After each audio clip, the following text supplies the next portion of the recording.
1385 ခုနှစ်တသဘုံလာပြီကျော်8ရက်2023 ခုနှစ်ဒီဇင်ဘာလ5ရက်အင်္ဂါနေ့ည၌အွန်လိုင်းမှာဟောကြားအပ်သောဘဝမှာလွတ်မြောက်ပုံအကြောင်းတရားဒေသနာတော်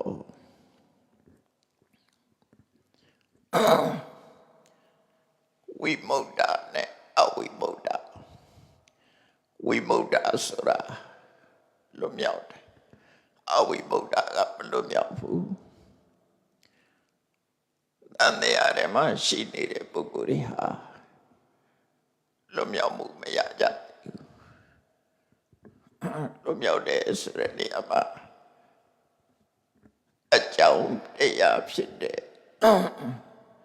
ကိလေသာတွေကမလွတ်မြောက်တာကတစ်ခု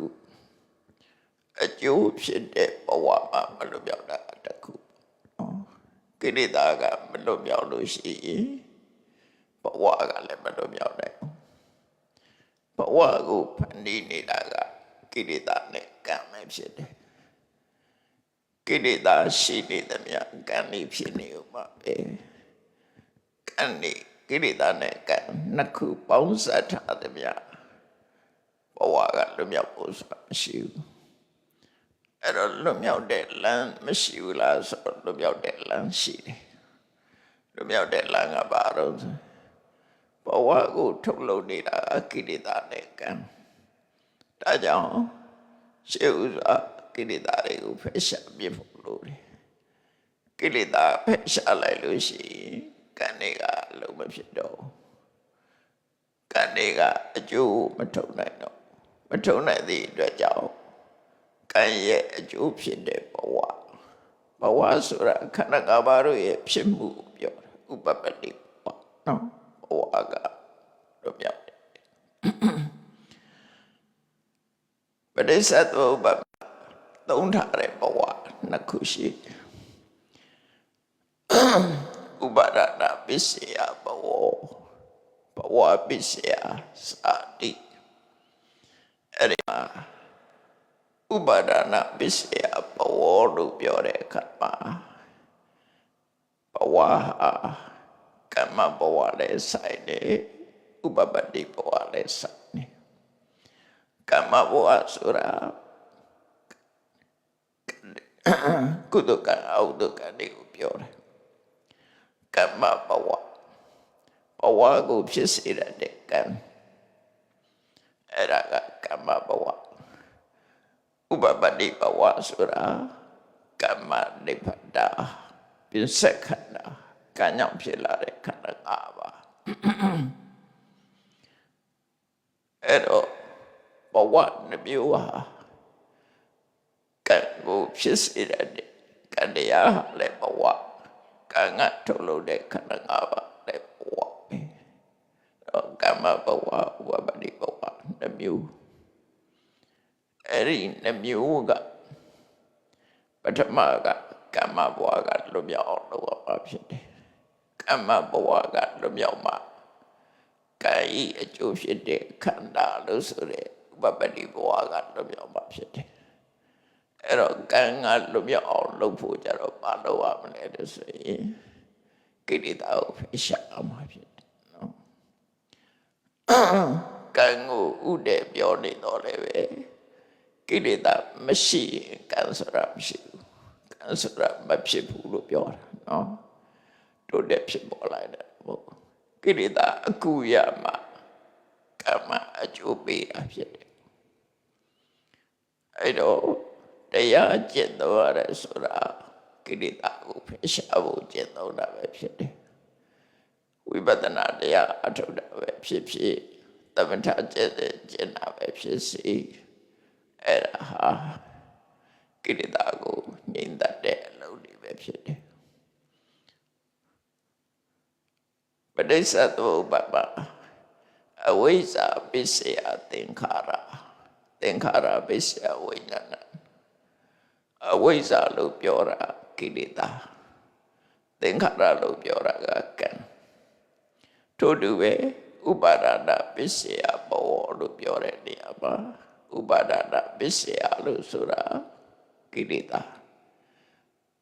ဝပစ္စယသာတိလို့ပြောတဲ့အခါကျတော့ဘဝပစ္စယကျတော့ကမ္မဘဝအဲ့လိုဆိုလို့ကိလေသာနဲ့ကံနှစ်ခုပေါင်းစပ်ပြီးတော့ဘဝတစ်ခုဖြစ်စေတာဘဝပစ္စယသာတိခန္ဓာ၅ပါးရဲ့ဖြစ်မှုအဲ့တော့ဘဝကလွတ်မြောက်အောင်လုပ်ရင်ဘယ်လိုလုပ်ရမလဲမြတ်စွာဘုရားရဲ့တခုတည်းသောနိလန်ကတော့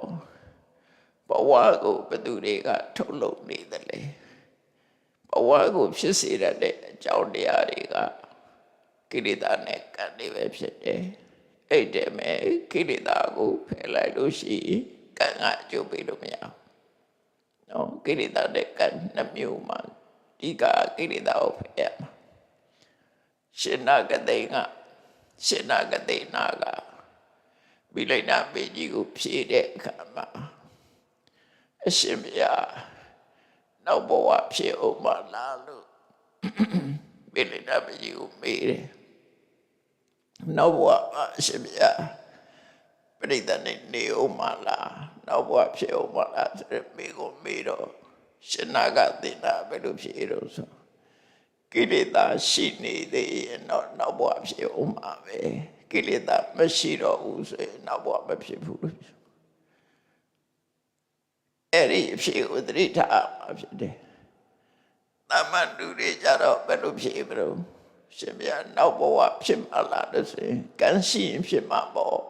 ကံမကုန်သေးရင်ဖြစ်မှာပေါ့လို့ကံနဲ့ဖြေကောင်းဖြေလိမ့်မယ်။ကံနဲ့ဖြေတာကလုံးဝပြည့်စုံမှန်ကန်မှုမရှိဘူးအဓိကအကိလေသာဖြစ်တယ်ပေါ့နော်ဘဝကိုဖန်နေတာကိလေသာနဲ့ကံနှစ်ခုပေါင်းပြီးတော့ဖန်နေတာဒါကြောင့်ဖယ်ရှားရမှာကံမဟုတ်ဘူးကိလေသာကိုဖယ်ရှားကိလေသာនិရောဓေကမ္မនិရောဓောကိလေသာချုပ်ငြိမ်မှကံဆိုတာချုပ်ငြိမ်နေကံဆိုတာကိုတိုက်ရိုက်ဖယ်ရှားလို့မရနိုင်ဘူး။ဘာဖြစ်လို့လဲဆိုကံဆိုတာကကိုယ့်ရဲ့ထဲမှာဖြစ်ပြီးသွားပြီ။အတိတ်ကံဆိုဖြစ်ပြီးသွားတဲ့ကံပဲဖြစ်တယ်။ဖြစ်ပြီးသားကိုဘယ်လိုလုပ်ဖယ်ရှားလို့ရမလဲ။ဖယ်ရှားလို့မရဘူး။အဲဒါကြောင့်ဖယ်ရှားရမှာကိလေသာပဲ။ဒါကြောင့်တရားကျင့်တယ်ဆိုတာကိလေသာကိုဖယ်ရှားဖို့ကျင့်ကြတာဖြစ်တယ်။ကိလေသာမရှိတော့ရင်ကံလည်းမဖြစ်တော့ဘူးယရဏတုတ်ပရိမာခိနံပုရဏနဝနတ္ထိတပ္ပဝံဝိရဒစေတယတိကေဘဝတမေတေခိနပိစာအဝိရောနိသန္တာယန္နာပုဂ္ဂိုလ်ရဲ့ဘဝကိုပြောတဲ့နေရာမှာတော့ကံကိုအဓိကထားပြောတယ်နော်ကံကိုအဓိကထားပြောတာသို့တော်လည်းဝိရဒစိတ်ဓာယတိကေဘဝတမေလို့ဆိုတာကိလေသာပဲကိလေသာကုံမကံကုန်တာယန္နာပုဂ္ဂိုလ်တွေမှာတဲ့ခိနံပုရဏအတိတ်ကလည်းကုန်သွားပြီဆိုတာတချို့ကြတော့နားလည်းမဟုတ်ဘူးကံကုန်သွားပြီဆိုတာအတိတ်ကကံတွေကအကျိုးပေးလို့မရတော့ဘူးဘာလို့အကျိုးပေးလို့မရတယ်လဲဆိုရင်ကိလေသာမရှိတော့လို့နော်အဲ့ကြတော့စဉ်းစားကောင်းစဉ်းစားလိုက်ပဲကံကုန်သွားတယ်ဆိုရင်ရှင်မောကလဘာကြောင့်အတိတ်ကကြောင့်အသက်ခံရတာလဲဒုက္ခတပ်ပြခြင်းကိုခံရတာလေဒါကံရှိနေလို့ပဲလို့ပြောကောင်းပြောနိုင်တယ်ပေါ့နော်အဲ့တော့ကံအသစ်မဖြစ်တာဟုတ်ဆိုလို့ပေါ့နော်ကံဟောင်းနေကုန်သွားတယ်ဆိုတာပရိသေအကျိုးပေးဖို့ကုန်တာသို့တော့ပဝတ္တိအကျိုးပေးဖို့ကြတော့ရှိနေသေးတယ်လို့ပြောအောင်ရှင်မောကလဟာဘဝတစ်ခုမှာမိဘကိုတပ်ဖြတ်ခဲ့တဲ့ကံကျူးလွန်ခဲ့တယ်အဲ့ဒီကံကနောက်ကနေလိုက်နေတာအခွင့်သာတဲ့ကံမှာဝင်ကြိုးပေးတာအဲ့တော့အတိတ်ကံဟာမရှိဘူးဆိုတာဘဝမရှိမှရမှာပဲဖြစ်တယ်အဲ့ဒါဘာကံလို့ဆိုရင်အပရာပရိယဝိရဒိယကံလို့ခေါ်တယ် အဲ့ဒါကနိဗ္ဗာန်မရမချင်းဘဝမကုန်မချင်းအဲ့ဒီကံကလွတ်တဲ့ပုဂ္ဂိုလ်ဆိုတာမရှိဘူးဖရာလည်းမလွတ်ဘူးယန္နာလည်းမလွတ်ဘူးပစ္စေကဗုဒ္ဓလည်းမလွတ်ဘူးသို့တော့အဲ့ဒီအတိတ်ကံကြောင့်နောက်ထပ်ဘဝတစ်ခုကိုပေးနိုင်တဲ့ကံတော့မရှိတော့ဘူးအဲ့တော့ကံဟောင်းကုန်တယ်ဆိုတာဘဝတစ်ခုကိုဖန်တီးတဲ့ကံလို့ပဲဒီလိုမှတ်ရမှာဖြစ်တယ်ပဝတ္တိကံကတော့မကုန်ဘူးတော့ပရိသေရုပ်ပေးမဲ့ကံပဲကုန်တယ်လို့ပြောရမှာဖြစ်တယ်ပဝတ္တိကျိုးကြတော့ပေးနိုင်သေးတယ်ခိနံပုရဏံကံဟောင်းနေကုန်သွားပြီနဝတ္တိတမောအသိမဖြစ်တော့ဘူးဆိုတာကိလေသာမရှိတော့သည့်အတွက်ကြောင့်လုံသမျှအသည်လုံချင်းတသက်ပြတာဖြစ်တယ်မျိုးစိတ်မပါတော့ဘူးတပည့်ကြီးတွေပွင့်တော့ပွင့်တယ်မသိတော့ဘူးဆိုတဲ့အဓိပ္ပာယ်မျိုးနော်ရေတောင်မြစ်ပြတ်သွားတဲ့တပည့်မှာရှိတဲ့အပွင့်တွေဟာမသိတော့ဘူးလို့ဆိုလို့အတိမပါတော့ဘူးအပွင့်ပြတာဖြစ်တယ်အဲ့ဒါကိုပြောတာနဝတ္တိတဘောကံတဲ့တော့ကံတဲ့မဖြစ်တော့ဘူးမဖြစ်တော့ပြုယုံတသက်ကရိယာလို့ခေါ်လိုက်တာမိယ action လောက်တာတသက်ဖြစ်တယ်မျိုးစိတ်မပါတော့ဘူးလို့ပြောတာနော်နတ္တိတမဝဝိရဒစိတ်တရတိကေဘောသမိတေခိနာပိစာဘဝရဲ့မျိုးစိတ်တွေကုန်သွားပြီဘာလို့ကုန်တာလဲဆိုဘဝပေါ်မှာတွေ့တာမှုဆိုတဲ့ကိလေသာမရှိတော့လို့တို့ဆိုလို့လည်းပေါ့နော်အဲ့ဒါယနာပုဂ္ဂိုလ်ပဲအဲ့တော့ဒီကနေ့ဘဝမှာလွတ်မြောက်ပုံကိုဟောတဲ့သုတ်တန်နေများစွာရှိတော့လည်းပဲဒီကနေ့ကဥပယဥပါယဆိုတဲ့သာယုဒ္ဓနိကမှာရှိတဲ့သုတ်လေးကိုရှင်းပြနော်ဥပယဥပါယဥပယသုတ်မြတ်စွာဘုရားကစကားတူတူလေးနဲ့စထားတယ်ဥပယောဘိက္ခဝေအဝိမုတ်တောအနုပယောဝိမုတ်တောအဲ့တော့ဒါနားလဲဖို့တော့ရှင်းပြပါဖြစ်မယ်ဥပယဆိုတာဘာလဲဥပယဆိုတာခန္ဓာ၅ပါးကိုတဏှာအတွေ့မာနအတွေ့ဒိဋ္ဌိအတွေ့တွေနဲ့ရှုမြင်နိုင်တာခန္ဓာ၅ပါးကိုတဏှာအမြင်နဲ့မြင်တယ်မာနအမြင်နဲ့မြင်တယ်ဒိဋ္ဌိအမြင်နဲ့မြင်တယ်အဲ့ဒါလိုမြင်နေသမျှကလပတ်လုံးအဝိဗုဒ္ဓဘဝကမလွတ်ပြောင်းနိုင်ဘူးပြောတယ်ဟုတ်ဆိုလိုတဲ့အိဗေကတဏှာအမြင်ဆိုတာပါတော့လူတွေကခန္ဓာ၅ပါးကိုကြည့်ပြီးတော့ပါလို့ထင်တယ်ရုပ်ဝေဒနာသင်္ခါရဝိညာဉ်ဆိုတဲ့ခန္ဓာ၅ပါးကိုငါဟာလို့တွေ့တာငါဘဝငါခန္ဓာလို့တွေ့လို့ရှိရင်အဲ့ဒါတဏှာရဲ့အမြင်လို့ခေါ်တယ်မာနရဲ့အမြင်ကတော့ဧသောဟမတ္တမိခန္ဓာ၅ပါးဖြစ်တာကိုငါဖြစ်တယ်လို့ယူဆလို့ရှိရင်ဒါမာနရဲ့အတွေ့ငါဖြစ်တာမဟုတ်ဘူးခန္ဓာ၅ပါးဖြစ်တာဧသောမေအတ္တငါဘဝနော်ငါဖြစ်တာငါကိုယ်တိုင်ပဲငါပဲလို့ထင်တာကြတော့ဒိဋ္ဌိရဲ့အမြင်အဓိကကတော့ငါနဲ့ငါဟာခန္ဓာ၅ပါးကိုကြည့်ပြီးတော့ငါလို့လည်းထင်တယ်ငါဟာလို့လည်းထင်တယ်ငါလို့ထင်တာကဒိဋ္ဌိရဲ့အတွေ့ငါဟာလို့တွေ့တာကမာနရဲ့တဏှာရဲ့အတွေ့ငါရဲ့ဖြစ်မှုလို့ဆိုတာကြတော့မာနရဲ့အတွေ့အဲ့ဒီတရားအတွေ့တွေနဲ့ခန္ဓာကိုယ်ပေါ်မှာခန္ဓာ၅ပါးကိုရှုမြင်နေသမျှကာလပတ်လုံးဘဝကမလွတ်ဘူးတဲ့ဒါဝိပဿနာတရားအထုတ်ပြီးဆိုလို့ရှိရင်တော့ငါဆိုတာမရှိဘူးငါဆိုတာမရှိဘူးတတော်ဆိုတာမရှိဘူး သဘာဝတရားတက်တက်တာဖြစ်တယ်လို့မြင်အောင်ကြည့်ဖို့လိုတယ်နော်မြင်အောင်ကြည့်ရအဲ့ဒါမမြင်သမျှကလပတ်လုံးသူကတဏှာအတွေ့မာနအတွေ့ဒိဋ္ဌိအမြင်တွေနဲ့ကြည့်နေအောင်ပါပဲအဲ့ဒါဆိုလို့ရှိရင်ကိလေသာမလွတ်တော့ကိလေသာမလွတ်တာတော့အဓိကပဲကိလေသာတော့ဆိုတဏှာမာနဒိဋ္ဌိဆိုတဲ့ကိလေသာတွေကမလွတ်တာအဲ့တော့ဒီထဲမှာတဏှာမာနဒိဋ္ဌိဖြစ်ရခြင်းအကြောင်းကတော့အဝိဇ္ဇာကအကာပေးထားတာအမသိတာအကာပေးထား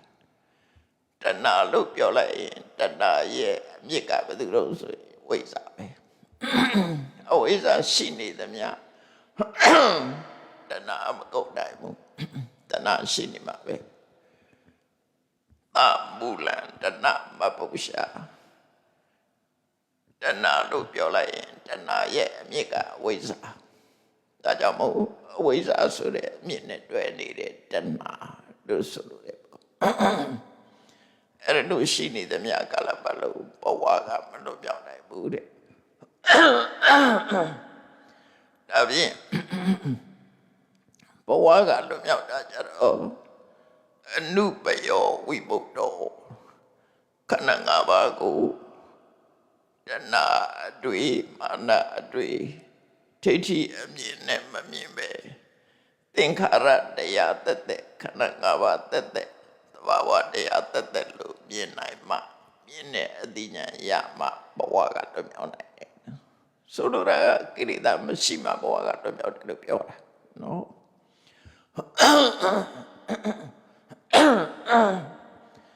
ကိလေသာကဘယ်မှာဖြစ်တာတော့ဆိုခန္ဓာ၅ပါးမှာဖြစ်တာလေဒါကြောင့်ခန္ဓာ၅ပါးသည်ကိလေသာရဲ့အာယုံဖြစ်နေတယ်အဲ့ဒီကိလေသာရဲ့အာယုံဖြစ်တဲ့ခန္ဓာ၅ပါးကိုအမှန်မမြင်နိုင်ဘူးအဲ့တော့အကျဉ်းချုပ်ထပ်ပြီးတော့ပြောရမယ်ဆိုရင်ဥပယောအဝိမု ക്തോ တဏှာအတွေ့မာနအတွေ့ဒိဋ္ဌိအမြင်တွေနဲ့ခန္ဓာ၅ပါးကိုမြင်နေသမျှဘဝဒုက္ခကမလွတ်ဘူးအဲ့ဒါလို့မမြင်မှဘဝကလွတ်မြောက်ပဲဆိုလိုတဲ့အဓိပ္ပာယ်ကကိလေသာမရှိတော့မှဘဝကလွတ်မြောက်မယ်ကိလေသာရှိနေသမျှဘဝကမလွတ်မြောက်ဘူးလို့ပြောတာအဲ့ဒါနဲ့ပတ်သက်ပြီးတော့မြတ်စွာဘုရားထပ်ရှင်းပြတယ်ရူပပယံဝဘိက္ခဝေဝိညာဏံဒိဋ္ဌမာနဒိဋ္ဌိယလူတွေရဲ့ကံတရားကံတရားပဲမှဖြစ်တာတော့ကိလေသာနဲ့ကံပေါင်းပြီးတော့ဘဝကိုဖြစ်စေတာဆိုတော့အဲ့ဒီလူတွေရဲ့တဏ္ဍတရဝရရဲ့တဏ္ဍမှာကံတရားကဘယ်ပေါ်မှာမိပြီးတော့ဖြစ်နေတော့လို့ဆိုရူပပယရုပ်ပေါ်မှာမိပြီးတော့ဖြစ်တယ်ရူပရမဏရုပ်ကိုအာရုံပြုပြီးတော့ဖြစ်တယ်ရူပပရိဋ္ဌာရုပ်ဆိုတဲ့တရားပေါ်မှာယက်တည်ပြီးတော့နော်အဲ့ဒီပေါ်မှာဖြစ်တာဆိုတော့ကိုငါလို့ထင်တာဘယ်ဟာကိုထင်တာတော့ဆိုရင်ရုပ်ဝေဒနာသင်ညာသင်္ခါရဝိညာဉ်ကိုပဲထင်တာပဲမြတ်စွာဘုရားတစ်ခုစီခွဲဟောတာအဲ့တော့ဒီမှာပေါက်ပြီးတော့ပြောလိုက်ပဲရုပ်ဝေဒနာသင်ညာသင်္ခါရဝိညာဉ်ရုပ်ဝေဒနာသင်ညာသင်္ခါရဝိညာဏကိုတော့သာဖဲထားလိုက်တယ်ရုပ်ဝေဒနာသင်ညာသင်္ခါရဝိညာဏကြတော့ကံတရားကိုကောက်မှမို့ဒီနေရာမှာကမ္မဝိညာဏရုပ်ဝေဒနာသင်ညာသင်္ခါရ၄ခုအဲ့ဒီ၄ခုသည်ကံဆိုတဲ့ဝိညာဏရဲ့မိယာဖြစ်တယ်နော်လောကမှာကံနေဖြစ်နေတာဘာကိုအကြောင်းပြုဖြစ်တာတော့ဆိုရင်ရုပ်ကိုအကြောင်းပြုဖြစ်တယ်စိတ်ခံစားမှုကိုအကြောင်းပြုပြီးတော့ဖြစ်တယ်နော်အမှတ်တင်ညာကိုအကြောင်းပြုပြီးတော့ဖြစ်တယ်စိတ်ဆော်မှုကိုအကြောင်းပြုပြီးတော့ဖြစ်တယ်အဲ့တော့ခန္ဓာ၅ပါးတွေကဒီနေရာမှာဒီဝိညာဉ်ကိုတော့ရှုပ်ထွေးမှဆိုလို့ဘုရားအထက်ဟောမဟောတာမှာတော့နော်ကမ္မဝိညာဏကံဆိုတဲ့တရားဟာရုပ်ကိုအကြောင်းပြုပြီးတော့ဖြစ်တယ် ဟုတ်တယ်လူတွေရဲ့တဏ္ဍာမှာရှိတဲ့ physical body ဆိုတဲ့ရုပ်မျက်စိနာနာတရားကာယဆိုတဲ့ရုပ်တွေပေါ်မှာကြည့်ပြီးတော့လူတွေရဲ့ပြုလုပ်မှုကံတရားတွေဖြစ်တယ်စိတ်ခံစားမှုဝေဒနာပေါ်မှာဖြစ်တယ်ထို့သောစိတ်ခံစားတဲ့စိတ်ခံစားမှုအတွက်မှတ်သားထားတဲ့သင်ညာတွေကအမြောက်အပေးတယ်မတ်တင်ညာပေါ်မှာလည်းအမိပြုပြီးတော့ကံတရားတွေဖြစ်ကြတယ်နော်ဆိုလိုတာကလူတွေဟာရာဂဖြစ်တာဆိုရင်ဒုက္ခဝေဒနာနဲ့ကြုံရင်ရာဂဖြစ်တယ်ဒုက္ခဝေဒနာနဲ့ကြုံတိုင်းဒေါသဖြစ်တယ်အဒုက္ခမဒုက္ခဝေဒနာနဲ့ကြုံတိုင်းမသိလိုက်တဲ့အဝိဇ္ဇာဖြစ်တယ်ဟောရာဂဖြစ်လိုက်ဒေါသဖြစ်လိုက်အဝိဇ္ဇာဖြစ်လိုက်ကိလေသာတွေဖြစ်နေအဲ့ဒီဖြစ်နေတဲ့အပေါ်မှာကံကလည်းပါလာတယ်နော်အဲ့လိုဆိုလို့နော်ရုပ်နဲ့အကြောင်းပြုပြီးတော့ရုပ်ပေါ်အကြောင်းပြုပြီးတော့ဖြစ်တဲ့စိတ်ခံစားမှုပေါ်မှာအကြောင်းပြုပြီးဖြစ်တယ်အမှတ်တင်ညာပေါ်မှာလူတွေကမှတ်သားထားတယ်ဒီလူကငါနဲ့မတည့်တဲ့လူဒီလူကတော့ငါနဲ့တည့်မှတ်သားထားမှုပေါ်မှာလူတွေရဲ့စိတ်ခံစားမှုတွေဖြစ်ကြတယ်ထို့တူပဲသင်္ခါရလို့ဆိုတဲ့တွေ့တာကြံတာလောဘဖြစ်တာဒေါသဖြစ်တာမောဟဖြစ်တာအလုံးသင်္ခါရတွေပဲအဲ့ဒီပေါ်မှာလည်းပဲကံတရားတွေဖြစ်လာတယ်အဲ့ဒါကိုမြတ်စွာဘုရားဟောတာရူပပယဝဘိက္ခွေဝိညာဏဒိဋ္ဌပါဒဒိဋ္ဌိရတယ်ကမ္မဝိညာဉ်ကဘယ်မှာရှိနေတော့ဆိုတော့ရုပ်ပေါ်မှာရှိနေတယ်ရုပ်ပေါ်မှာရှိတဲ့ဆိုရုပ်ကိုအကြောင်းပြုပြီးတော့ဖြစ်နေတယ်နော်ရူပရဝဏရုပ်ဆိုတဲ့အာယုပေါ်မှာဖြစ်တာရူပပရိပဋိဋ္ဌာန်ရုပ်ခန္ဓာဆိုတဲ့ရုပ်တရားပေါ်မှာတည်ပြီးတော့အဲ့ဒီပေါ်မှာကံနေဖြစ်တယ်အဲ့ဒီဖြစ်လာတဲ့ကံတွေကိုဘယ်သူကနေပြီးတော့စွမ်းအားပြေလာအောင်လုပ်လို့ဆိုနန္တုပသေသနာနန္တုပသေသနာဆိုနှစ်သက်တွေ့တာချင်းတဏှာကနော်အမြောက်အပေးလှုပ်လိုက်တဲ့အခါကျတော့အဲ့ဒီကံတရားတွေဟာဝုဒ္ဓေဝိရုံလေးဝိပုလ္လအပိစေယကြီးထွားလာဆိုလိုတာကခန္ဓာ၅ပါးကိုမိပြီးတော့ခန္ဓာတွေကိုမိပြီးတော့ကံတရားတွေဖြစ်တယ်အဲ့ဒီကံတရားတွေအင်အားပြေလာအောင်နှစ်သက်ခြင်းဆိုတဲ့တဏှာတွေ့တာမှုတဏှာကနေပြီးတော့ရေလောင်းပေးနေတယ်လို့ပြောတယ်နော်မီးဆိုရင်တော့လေမီးလောင်ရလေးပင်ပေါ့ဒါတိပင်နဲ့ဥပပေးတာဆိုတော့နန္တုပသေသနာဆိုတာနန္ဒီဥပသေသနာနှစ်သက်တွေ့တာမှုကနေပြီးတော့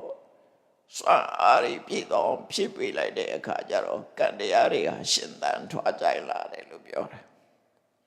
အဲ့ဒီဖြစ်လာတဲ့ကံတရားတွေဒီခန္ဓာပေါ်မှာအမိပြီးတော့ဖြစ်တာခန္ဓာကိုအာရုံပြုတော့ဖြစ်တာနော်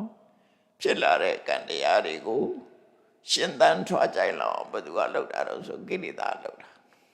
အဲ့လိုဆိုလို့ကိလေသာတွေပတ်ဖို့ပြီးတော့ပြေးတာအဲ့ဒီတိုင်းပဲယုံနဲ့ပတ်သက်ပြီးတော့ရူပပယံရုပ်ပေါ်မှာချင်းကပ်ပြီးတော့တို့တူပဲဝေဒနုပယံဝေဒနာကိုချင်းကပ်တယ်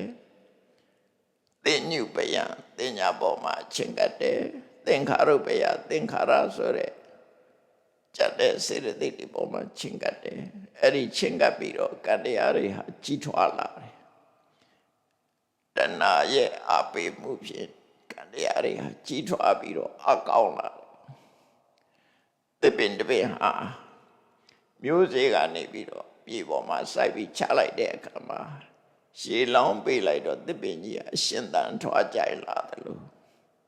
ကံတရားတွေကလည်းပဲလို့ရှင်သန်ထွားကြိုင်လာတယ်လို့ဆိုလို့မြေနဲ့ရေနဲ့နှစ်ခုပေါင်းလိုက်တဲ့အခါတပင်ကြီးကထွားကြိုင်လာတယ်အဲ့ဒါလိုပဲ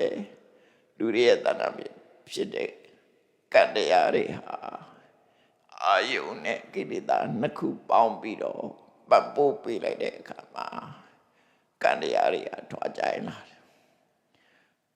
အဲ့တော့ဘဝကိုဖန်တီးတာတော့ကံကဖန်တီးတာကိလေသာကပတ်ပိုးတာနော်ဒါကြောင့်မလို့ဘဝကိုဖန်တီးတာကြတော့အဓိကတော့ကံကဖြစ်စေတာ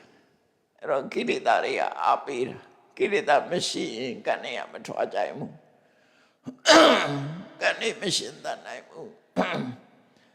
ကံနဲ့ရှင်သန်ထွားကြဖို့အတွက်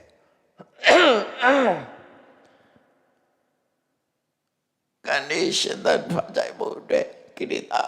ရှေ့လောင်ပေးနေတယ်လို့ဒီလိုဟောလို့ရင်ဖြစ်တယ်နော်အဲ့တော့လောကမှာ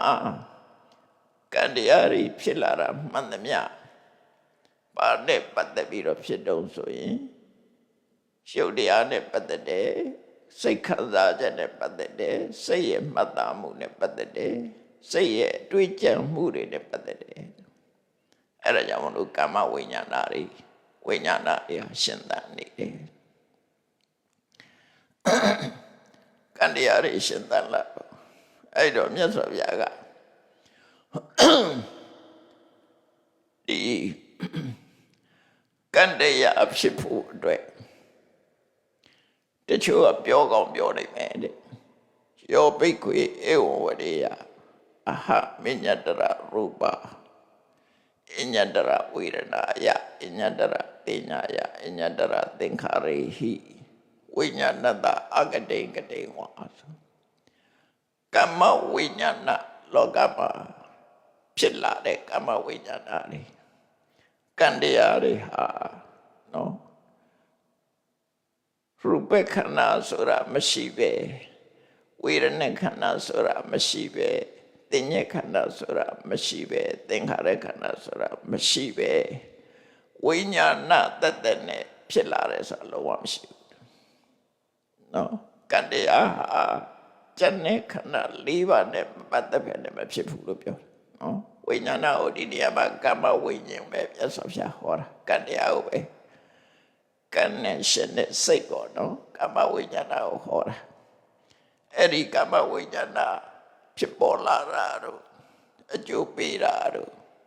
ပျက်စီးသွားတာတို့နောက်ထပ်ဖြစ်တာတို့ကံတရားတွေရှင်သန်နေတယ်ဆိုတာဟာ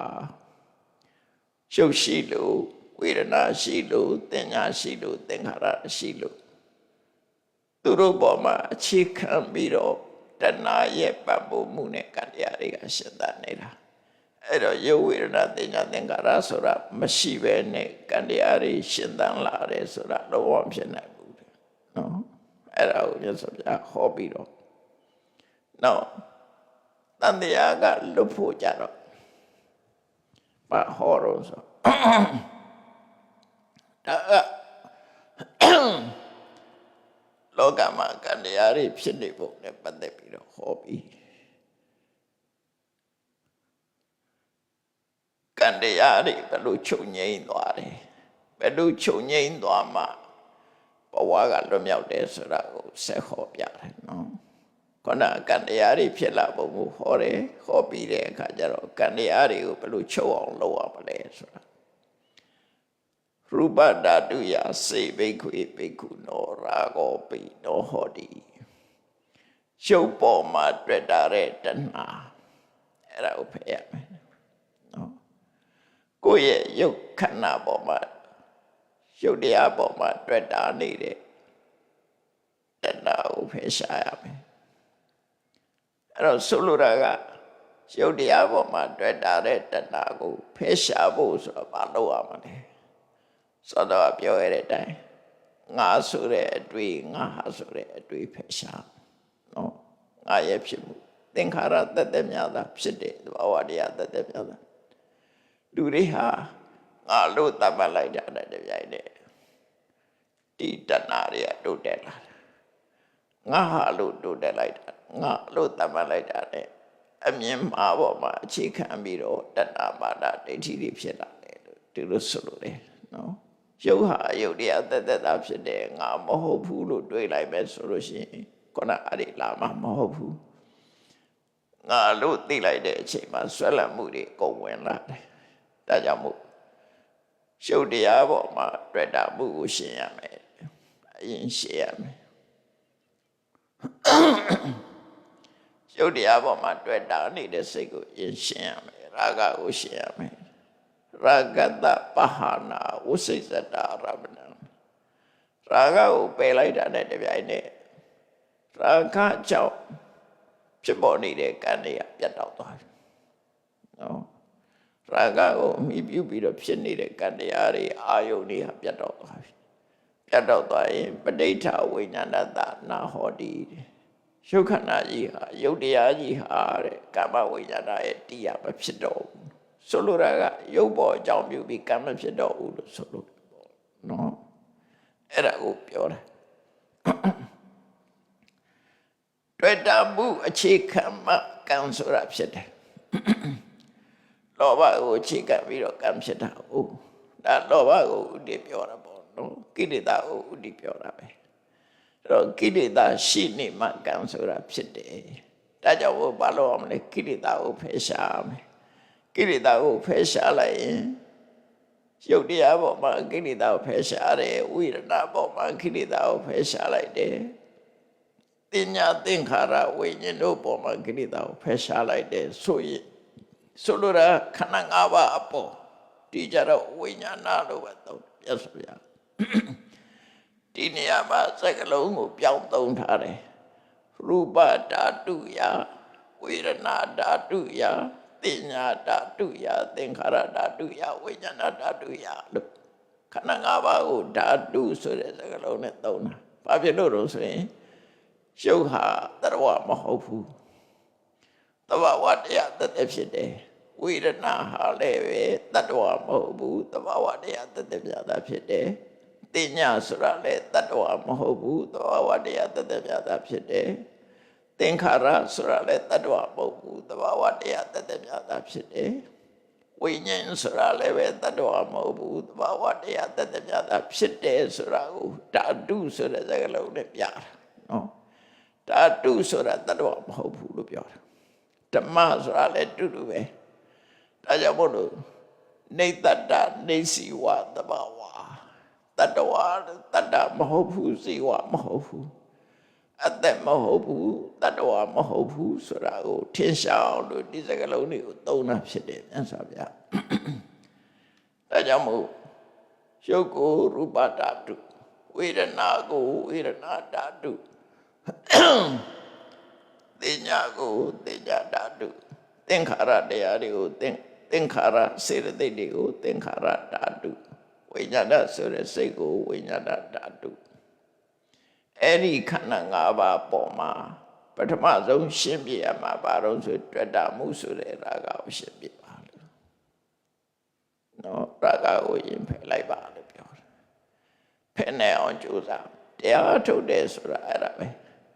ရုပ်ကိုရုပ်တဘာဝရုပ်ကိုသိပြီဆိုရင်အဲ့ဒီပေါ်မှာတွေ့တာမှုဖယ်နိုင်တယ်ဝေဒနာကိုဝေဒနာတဘာဝအနေနဲ့သိပဲဆိုရင်တွေ့တာမှုဖယ်ရှားနိုင်တယ်တင်ညာဆိုတာလေတင်ညာရဲ့တဘာဝကိုသိပြီးရင်ဖယ်ရှားလို့ရတယ်သင်္ခါရလည်းသင်္ခါရတဘာဝကိုသိပြီးတော့ဖယ်ရှားလို့ရတယ်ဝိညာဏမှာလည်းဝိညာဏရဲ့တဘာဝကိုသိပြီးတော့ဖယ်ရှားဆိုလိုတာခန္ဓာ၅ပါးရဲ့မူလတဘာဝတွေကိုသိရှိနားလည်ပြီးအဲ့ဒီပေါ်မှာကိလေသာမဖြစ်အောင်တားဆီးရမယ်လို့ပြောတာနော်အဲ့လိုတားဆီးလိုက်တော့ဘာဖြစ်တော့ဆိုလို့ရှိရင်ရာခတပဟာနာဝိစိစတိအာရမဏဖယ်လိုက်တာနဲ့တပြိုင်နက်အကြောင်းတရားဆိုတာမရှိတော့နော်ရာဂကိုပယ်လိုက်တာနဲ့နော်ကံတရားဖြစ်စေနိုင်တဲ့အကြောင်းတရားမရှိတော့ဘူးဆိုလို့ကိလေသာនិရောဓိကမ္မនិရောဓောတဲ့ကိလေသာချုပ်ရင်ကံချုပ်တယ်ဆိုတဲ့စကားနော်အဲ့ဒါဘာနဲ့တူတော့ဆိုရင်ပရိစ္ဆေသမုပ္ပါဒ်မှာလည်းဒီတိုင်းပဲလေအဝိဇ္ဇာယတွေဝအတိတဝိရာဂនិရောဓသင်္ခါရនិရောဓောအဝိဇ္ဇာအကျွမ်းမဲ့ရတ္တပဲနဲ့ချုပ်ငိမ့်သွားလို့ရှိရင်သင်္ခါရဆိုတဲ့ကံလေးချုပ်တယ်အဲ့ဒါနဲ့တစ်ဆက်တည်းပဲတူတူပဲနော်မြတ်စွာဘုရားဟောတာသဘောတူတူပဲ ဒါကြောင့်မို့ခန္ဓာ၅ပါးပေါ်မှာရာဂကိလေသာချုပ်ငြိမ်းသွားလို့ရှိရင်သူကကံတရားဆိုတာမဖြစ်တော့ဘူးကံတရားရဲ့တရားအာယုံမဖြစ်တော့ဘူးလို့ပြောတာရုပ်ကိုအကြောင်းပြုပြီးတော့ကုသိုလ်ကံအကုသိုလ်ကံမဖြစ်တော့ဘူးဝေဒနာကိုအကြောင်းပြုပြီးကုသိုလ်အကုသိုလ်မဖြစ်တော့လူတွေမှာဖြစ်နေတဲ့ကံတရားတွေဟာကိလေသာကိုအကြောင်းပြုတာကြီးပဲကောင်းနော်ကိလေသာကိုအကြောင်းပြုပြီးဖြစ်တော့အဲ့တော့ကိလေသာကိုပဲအဲ့ဒီကိလေသာတွေထဲမှာအဓိကရာဂအဝိဇ္ဇာနဲ့ရာဂပဲရာဂအဓိကပဲဒေါသတို့ကိုအဓိကထားမပြောဘူးဘာဖြစ်လို့လဲဆိုရင်ဘုရားဟောတဲ့ပရိစ္ဆေသောပัจจิဝေဒနာပစ္စယတဏနော်ဝေဒနာပစ္စယတဏလို့စိတ်ခံစားမှုအတွက်အကုန်လုံးတဏပဲအားပဲအဲ့ဒါနဲ့တထတဲ့ပဲအဲ့တော့ရုပ်ခန္ဓာနဲ့ပတ်သက်ပြီးတော့ကိလေသာတွေအများကြီးဖြစ်ကြတယ်တွေ့တာမှုကိုအကြောင်းပြုပြီးတော့ကံတရားတွေအများကြီးလုပ်ကြတယ်နော်ကံတရားတွေအများကြီးလုပ်ကြတယ်ကိုကာကွယ်ဖို့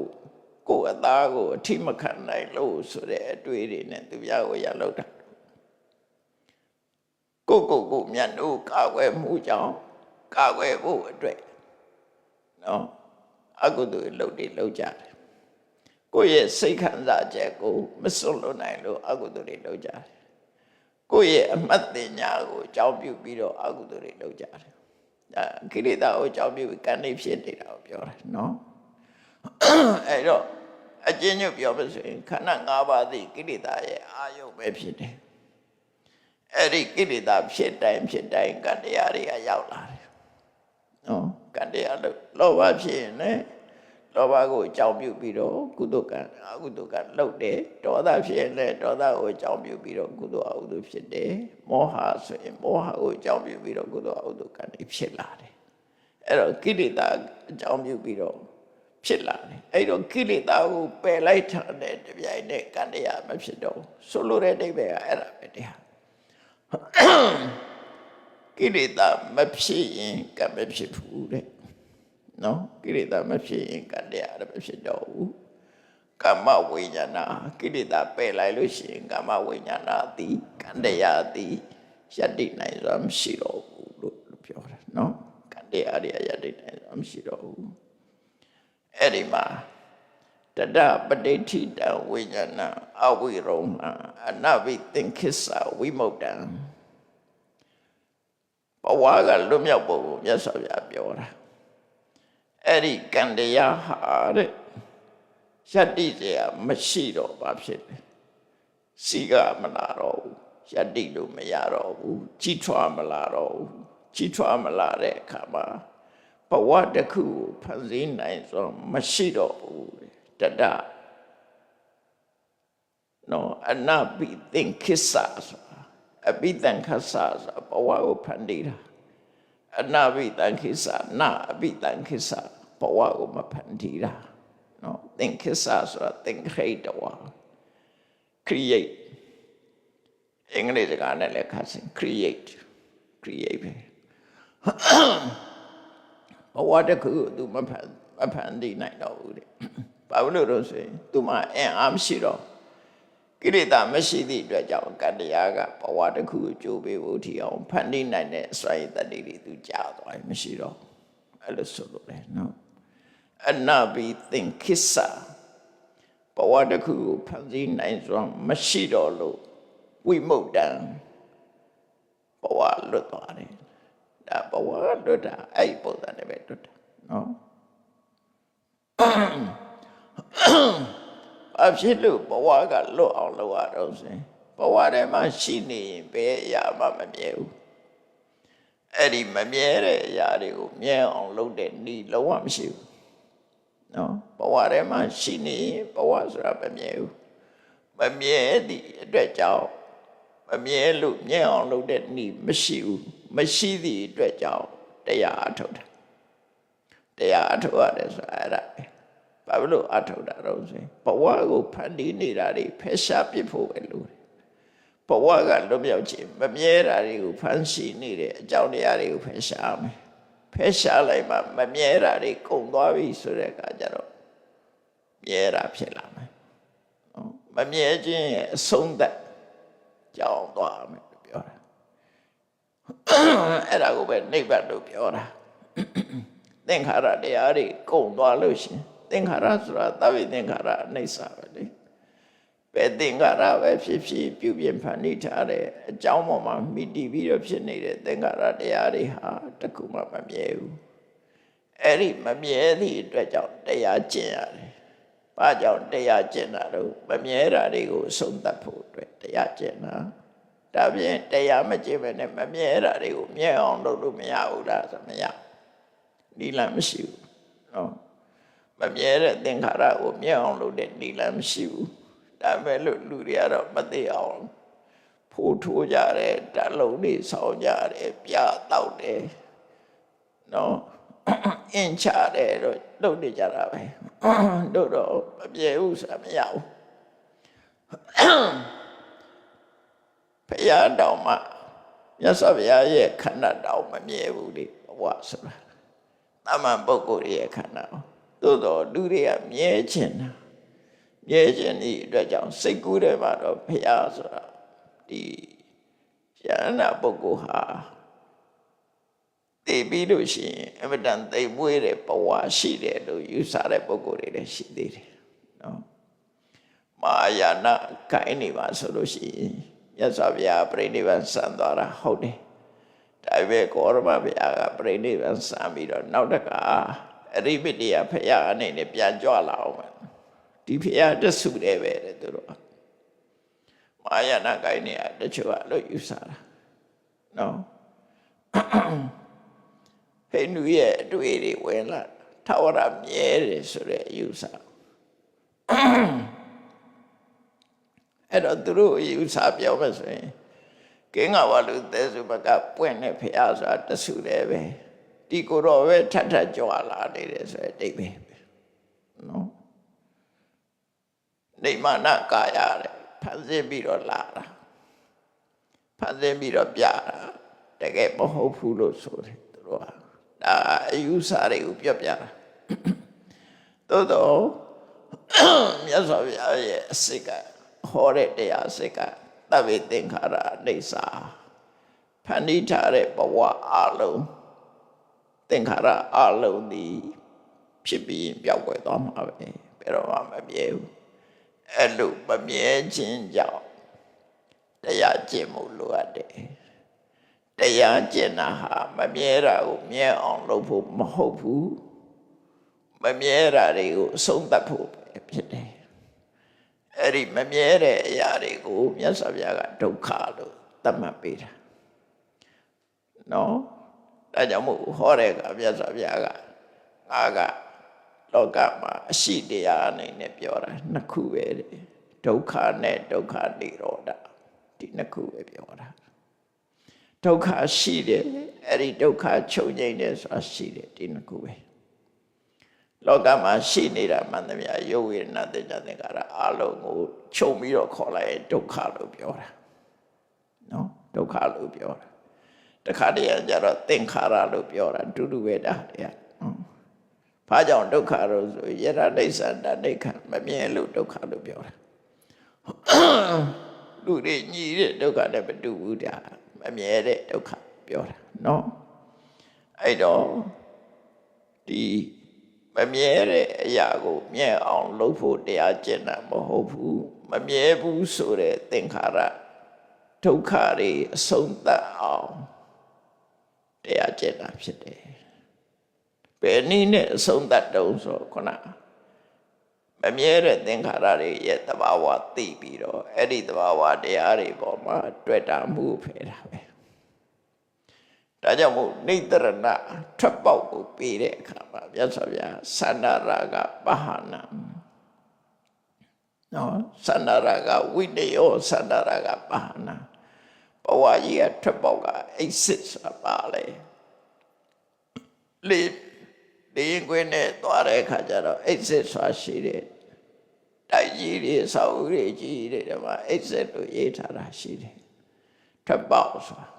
အဲ့တော့တန်တရားမှာလည်းပဲ exit ရှိတယ်ပါလေတန်တရားရဲ့ထွက်ပေါက်ကတွေ့တာမှုဖယ်ရမယ်အခုလည်းခန္ဓာ၅ပါးပေါ်မှာတွေ့တာမှုဖယ်လိုက်လို့ရှိရင်ကံတရားတွေအသက်မဖြစ်တော့နော်ကံတရားတွေအသက်မဖြစ်တော့ကံတရားမယတ္တိတော့မယတ္တိနိုင်တော့သူမယတ္တိနိုင်တဲ့ကံတရားတွေဘယ်လိုလုပ်ပြီးဘဝတစ်ခုကိုဖန်တီးအောင်မလဲဖန်တီးလို့မရတော့လို့ဆိုလို့တယ်ကိလေသာနဲ့ပေါင်းပြီးတော့ဖန်တီးတာဆိုပါစို့မျိုးစိတ်လေးတစ်စီဟာမြေရည်မရှိပဲဘယ်လိုလုပ်ပေါ့နော်မြေဖြစ်စေရေဖြစ်စေနော်ဒါတွေနဲ့ပေါင်းမှဒီမျိုးစေ့အပဲပေါက်တာရေရောမရှိတော့ဘူးဆိုရင်အဲ့ဒီမျိုးစေ့တွေအပဲပေါက်ဆရာမရှိတော့အဲ့ဒီတော့ပဲတူပဲနော်အဲ့တော့ပြောတာအဲ့တော့မြေနဲ့ရေအကိလေသာမျိုးစေ့အကံမြေရေရဲ့အကူကြီးပဋိစ္စသမုပ္ပါဒဆိုတာကအဲ့ဒီအဓိပ္ပာယ်ကိုပြောတာနော်ပဋိစ္စဆိုတာတစ်ခုခုကိုအမိပြုပြီးတော့မှသမုပ္ပါဒထုတ်လုပ်နိုင်တယ်အဲ့လိုဆိုလို့တယ်ပဋိစ္စသမုပ္ပါဒဆိုတဲ့အကြောင်းတရားတွေအဲ့ဒါရှင်းပြောရင်ပဋိစ္စသမုပ္ပါဒဆိုတာဘာတော့လို့နားလည်အောင်ပြောရင်မျိုးစေ့သည်မြေနဲ့ရေနဲ့အမိပြုပြီးတော့မှအမြစ်ကိုထုတ်တာသူမထုတ်နိုင်ဘူးသူဒီတိုင်းထားလို့အမြစ်မထွက်ဘူးနော်မြေနဲ့ရေနဲ့မြေရေကိုအမိပြုတာကိုပဋိစ္စသူမျိုးစေ့တွေကနေအမြစ်ကလေးထွက်လာတာကိုသမုပ္ပါဒနော်မြေရေကိုမိပြီးမှလူတွေလည်းတူပဲလူတွေကိုယ့်ကိုကောင်းငင်ကကြာပြီးတော့ပုံမှန်တဘာဝမဟုတ်တဲ့ပွေမျိုးဆိုတော့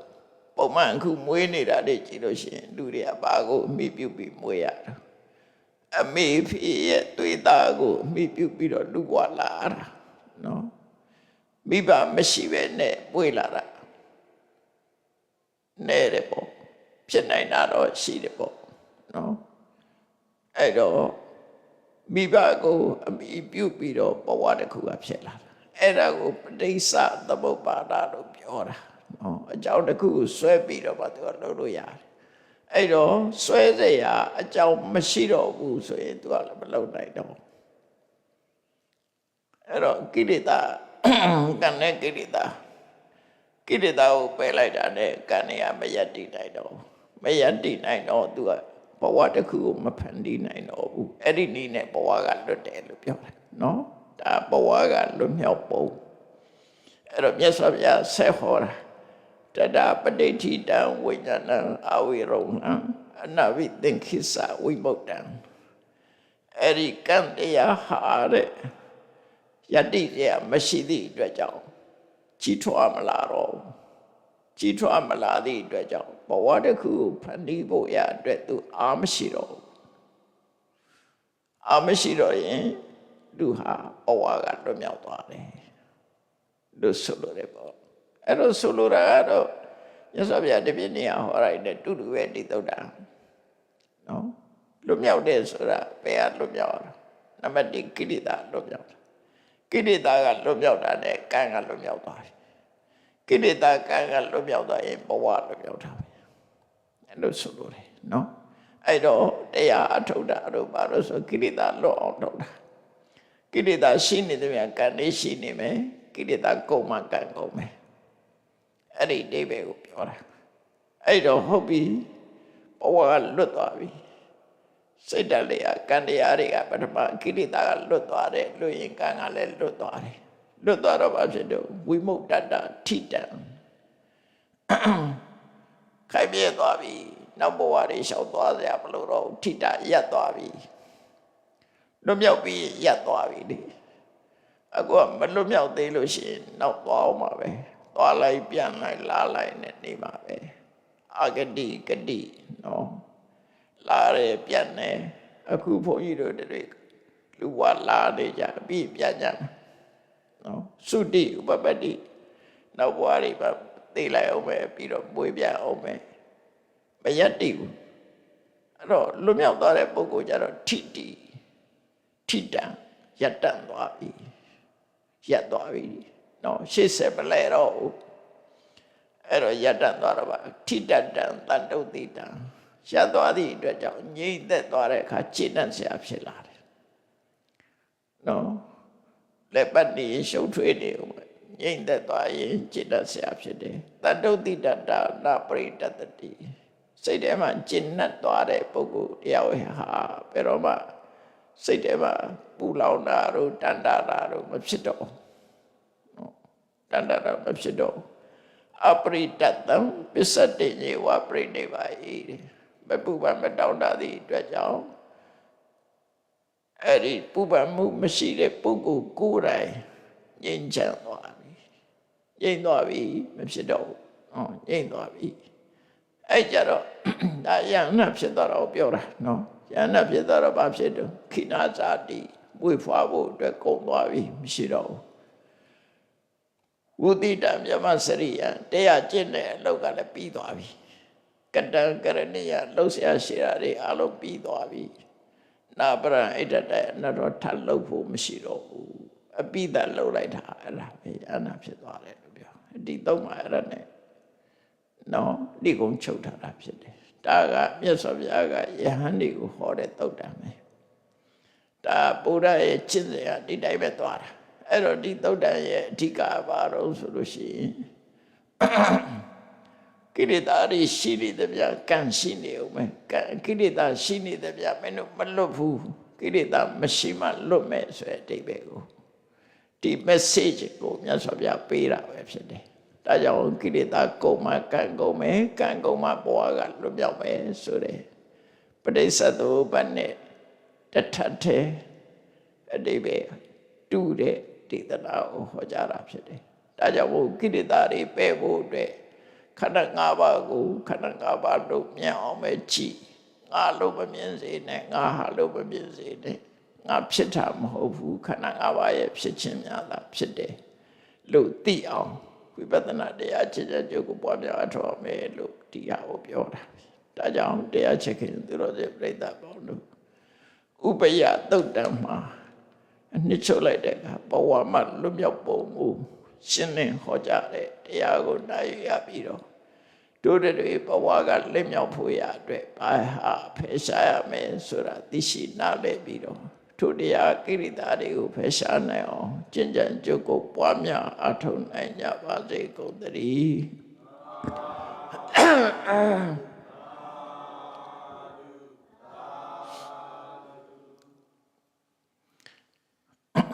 ရှိတဲ့ချာရှင်ဖရာဖရာတွေတော်တို့သည်ဓမ္မအတိညာ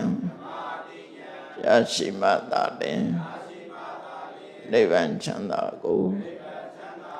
မျက်မှောက်ပြုနိုင်ပါသောကြောင့်ဓမ္မအတိညာရရှိစေရန်ရှိတတ်ကြလျက်ဓမ္မတပင်ဆင်ကျင်ပါ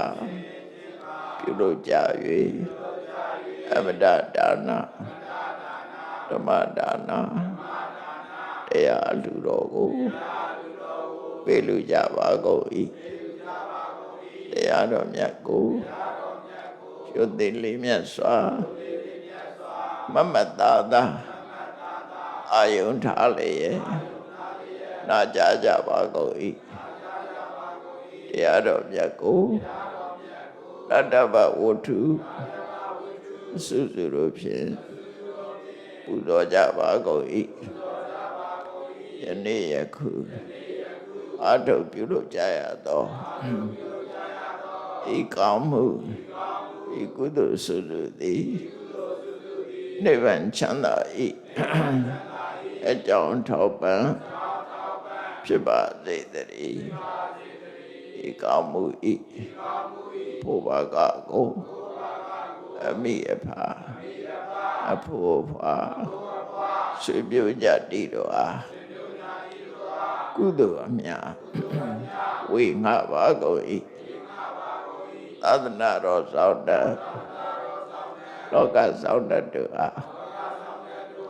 ကုသိုလ်အမြတ်ဝ ဝေငှပါကုန်၏30ဘုံကျင့်နေကုန်သောလုံးစုံမြတ်စွာတတ္တဝါတို့သည်ကုသိုလ်အမြတ်ကိုယ်စီရကြကုန်သည်ဖြစ်၍ကိုယ်စိတ်နှဖျား